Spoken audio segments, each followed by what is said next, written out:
Wrestling is Respect. This is Denver, Colorado. The man, not the place. Seeing that sign of respect, the handshake before the bell sounds. It's a very sportsmanlike gesture.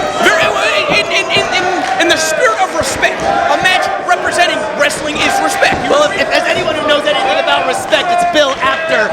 This man has been around the wrestling industry for I wasn't going to give you away like that, Mr. Apter, but 42 years, you know a thing or two about respect, and that's a signature of Wrestling is Respect. That signature handshake there to show that this is about competition, it's about testing yourself, it's about testing your mettle in the ring against someone who you feel is a challenge. The other part of respect comes from the fans. Respect the people that you see in the ring because they're trying to bring it to you. I couldn't put it any better myself. Bill Apter, the fans really give it up for the respect here. For Wrestling is Respect. Now let's see if the fans will respect the wishes of Frank O'Rourke and call him. I certainly did. If the man wants to be called Frank, I don't care what his mama named him. I'm calling him Frank. I had a run-in with him at Wrestling is Awesome. His name could be Cassius. I'm still going to call him Frank. Very hot-tempered individual, but also an individual with a lot of training, a lot of acumen. Well, just look at the shape this guy's in. Francis O'Rourke, I mean, this guy, let me tell you something. He didn't lose his key to the gym, that's for sure. No, he's a physical specimen. I mean, when he came up in professional wrestling, training with Brian Fury at the New England Pro Wrestling Academy, then moving on up to Canada to train with Lance Storm, before stopping up in Texas to train with Funaki. This is a guy, I mean, I know today is about independent wrestling, but this is a guy who's made, over 24 appearances for WWE. Well, Francis O'Rourke is the real deal, and while some may know him under a different name, I think that this is going to be his biggest opportunity to really attract that fan base, to show exactly what he is capable of between the ropes. Well, that's a credit to the talent on the indie scene to see that Frank, Please don't make the mistake. Frank O'Rourke has made a name for himself, wrestling the best in the world, wrestling the best independent talent all over this country, being trained by some of the best independent talent in this country that has given him the international experience to take him anywhere he wants to go.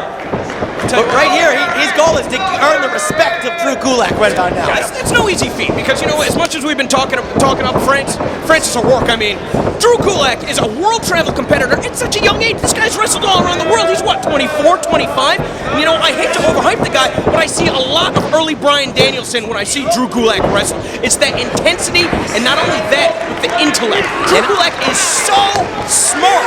And no shortage of confidence.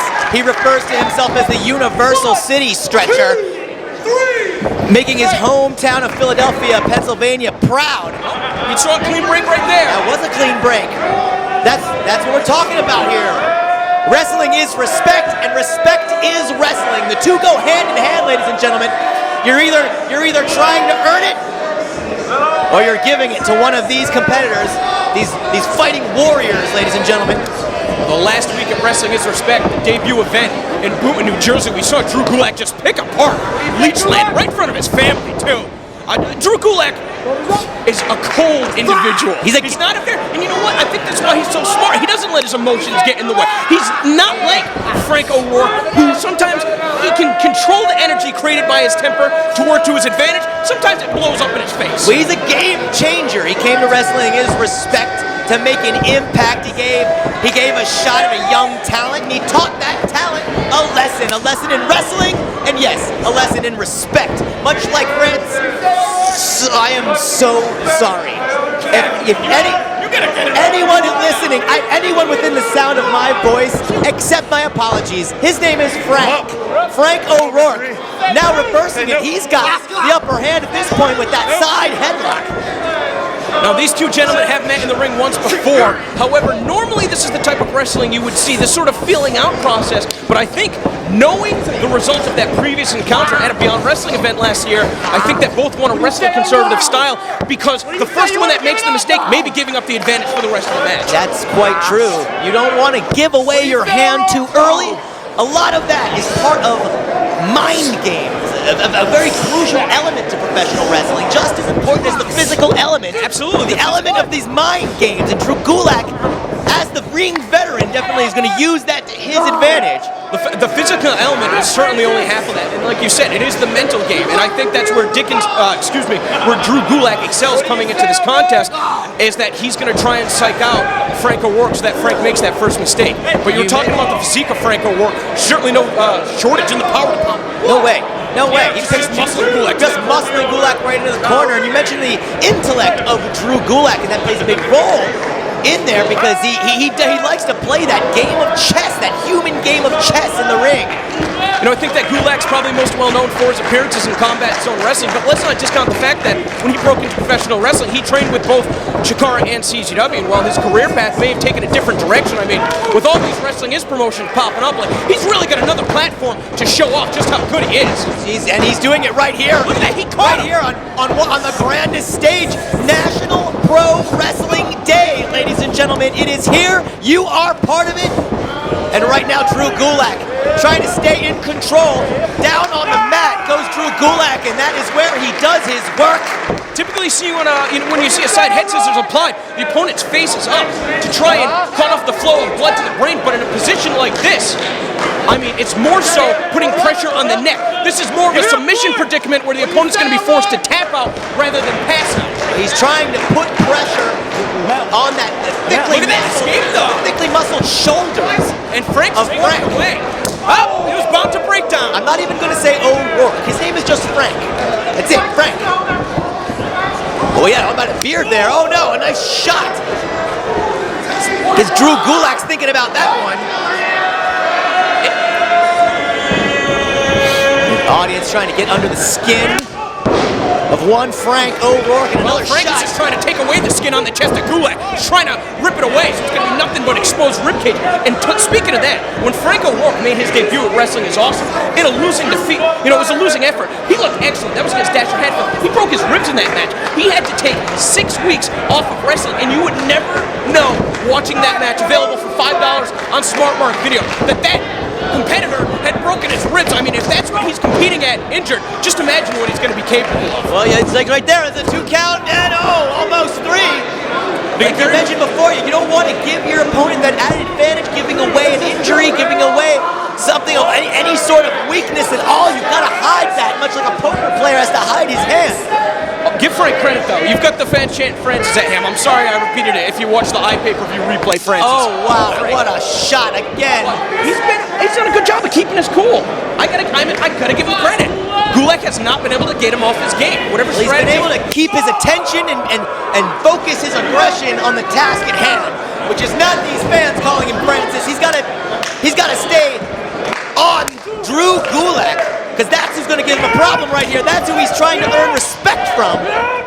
Well, Gulak fighting back, trying to create an opening for himself. A number of chops finding the mark. And you do see the welt starting to form on the pale skin of Frank O'Rourke. Lighting him up. Gee, he just walked right into that booth, though. That was a mistake on Gulak's part. Did. But Frank walked into that elbow, and the clothesline, that northern lariat to the back of the head. That is a potential knockout blow. He caught him right from behind. Gulak might have to beat the leg. He's coming off the leg. No. The left shoulder just barely. And now you can see the wear and tear on these individuals, and that sense of urgency sort of sets in. And believe it or not, I mean, it's the fans getting behind. Sense of urgency setting in. I'm sure fatigue is setting in as well, as these guys have been going all at it now for some time. They've been wrestling hard down on the canvas, hitting each other with hard shots. Now they're trying to look for some of those high-impact slams, jockeying for position right here. Nice go behind, reversed by Drew Gulak. Oh, no. He caught him right in that turnbuckle, whiplashing the entire body of Frank off that top rope. I think rope. the only saving grace is that if Gulak was a couple steps forward, I think that Frank would have got dumped on the top of his head. Instead, all of his body taking the brunt of the blow, on that top turnbuckle. Easy for me to say. Drew Gulak. Oh, Gulak. He looks like he's going to try to put him to sleep here, but no. Nice reversal by Frank. And now Frank, he's got the Gulak. That sleeper. He's got it locked in tight. That version of a sleeper there, cutting off the oxygen. Well, an incredible counter. I mean, that's Gulak's signature maneuver. Frank able to... Oh, speaking of power, Drew Gulak just hoisting Frank up into the air, slamming him, and it looks like The back to the knees of Frank. Caught that top rope there for a second time. He did bang the back of his head that time, though. And look, he can't even get up on his own accord. Look at the way he's grabbing that top rope. He's going to have to try and use his upper body strength to pull himself up, Gavin. Frank's in a world of hurt. Drew Gulak using the ropes in a way you really haven't seen anyone use them before there, using them as a weapon. Gulak's making a mistake right here. Now that he's got the fans behind him, he's trying to spend too much time addressing them as opposed to working on his opponent. I mean, even just those seconds asking whether or not to bring him to the top rope, I mean, he knows what he's doing in the ring. He doesn't need the opinion of the fans. Waste time Not here. to knock you guys. Hey, we appreciate all the support. But when you're as intelligent as Drew Gulak, sometimes you're your own best coach. If a superplex is what he's looking for, he should be going for this now. He should be wasting much more time. Drew Gulak a little too comfortable all the way up there. Yeah, and that allowed the opportunity for Frank to hit that shot right to the solar plexus. Oh, shot. Oh, no. This is a bad... I mean, this is bad place to be. Hard shot again by Frank. Drew Gulak trying to keep his balance here. Gulak, I would have put past Gulak to suplex him to the floor, to be perfectly honest with you. Both men jockeying for position here in the very high-risk, high-rent district. Drew Gulak trying to position himself, but trying to just throw him snapmare style to the floor. Frank just putting on the brakes there. He knows he is in a very, very dangerous predicament here. Well, now both of these guys precariously positioned on that second rope. Gulak is trying to get his footing so that he can escape. Frank might be trying to go for that half-and-half suplex. He's got the half waist lock, the half Nelson. He's climbing to the top rope. Long way from the floor, there's dangerous metal turnbuckles right there. Gulak, you gotta find an escape, pal! Oh, no! For crying out loud! Oh, no! A half-and-half suplex. He took him all the way off the top rope. Drew Gulak. Gavin, he's gonna get the pin. Frank's gonna beat. Drew Gulak goes all the way around, nailing the canvas, and Frank's gotta make the cover right now. Again, the platform that's been presented us today, National Pro Wrestling, the iPay-per-view Worldwide, SMBOD. Frank O'Rourke can make a name for himself right here with the victory over Drew Gulak. We've seen what Gulak can do for years. I think that right now he's the best that he's ever been. But is he better than Frank O'Rourke? Today, I'd say no. Both of these young warriors jockeying for respect. They're jockeying for fame.